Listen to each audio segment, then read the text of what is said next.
Today on Down the Road TV, we're in Urbana, Ohio, and we're at the airport. It's Grimes Field. Joining me is Dave Milner. And Dave, you're from right here in Urbana, and I understand pretty good at putting events together. What's the biggest event you've ever put together? Actually, I started out with a couple small events, and I grew a radio control helicopter event to 1,000 pilots.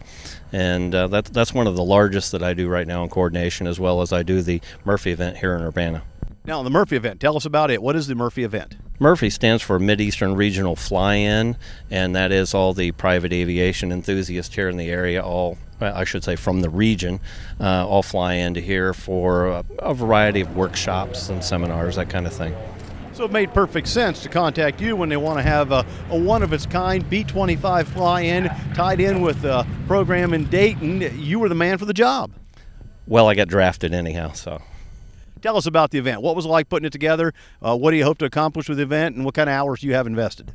Well, this event is typically, we are the staging area is what this is called for the Doolittle Raiders event. The entire event in Dayton is gauged around honoring the Doolittle Raiders. And a lot of people need to check their history books that they actually led one of the first bombing raids on Tokyo that kind of changed the tide of the war. So it's a little more significant than some of the other bombing raids in that respect. And it was the first time they had ever launched from an aircraft carrier. So that was kind of unique. And then, like I say, when they leave here, basically it was a stop-and-go gas stop for them here. They'll be here 2 days, and they'll go on to Wright-Patterson, where there are a lot of the traditional ceremonies for the Doolittle Raiders. And as I understand it, there's still 8 of the Doolittle Raiders living? It is my understanding there are 8 alive and only 4 that are able to travel.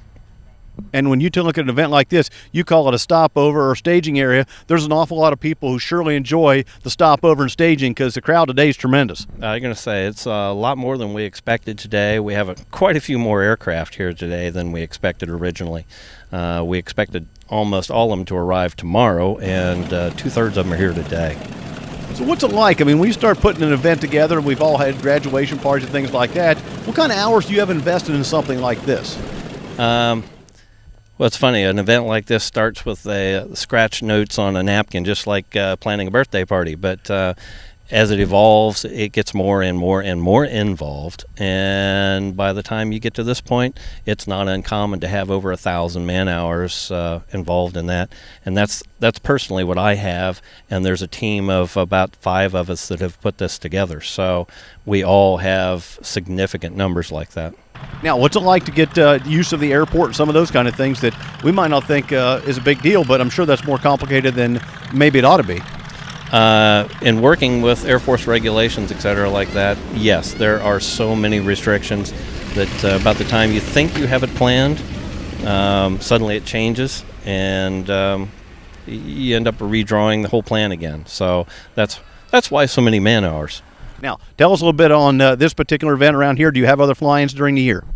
Like I say, we have the Murphy one here, and we are in the planning stages on a Warbirds fly-in to come up in June. So we're looking forward to that one. It would be much smaller than this, I'm sure. Most rewarding activity during this event for you has been what? I'll tell you on Monday when it's all over. Getting it accomplished in that case. That's right. As long as it's a safe event, that kind of thing, we just want to make sure that everybody enjoys themselves, the spectators are safe. Those are all the key factors in putting any event together. Biggest snag that you've overcome? Probably making sure that all your volunteers are in order, on time, arrive for their shift, have plenty of water. We're fortunate. Beautiful skies today. Now, given all the history around this, did you read the book 30 Seconds Over Tokyo, or did you watch the movie? I'm guilty. I watched the movie. I don't blame you, but it's a good history lesson for somebody who wants to know more about this. Absolutely, and anybody that wants to pick up a good book, the biography on Jimmy Doolittle is another one that's just outstanding. You read through that, and you have to admire the gentleman that did this. Dave Milner, my guest. He's from right here in Urbana, and when it comes to putting events together, he has lots of experience, and apparently has lots of good friends who can also help out and volunteer. He's got literally thousands of hours invested in this staging event for a bigger program that goes on in Dayton. Dave, thanks for your work, and enjoy the time here. Appreciate it. Thanks for chatting with us. Until next time, I'm Dale Minyo, and I'll see you down the road.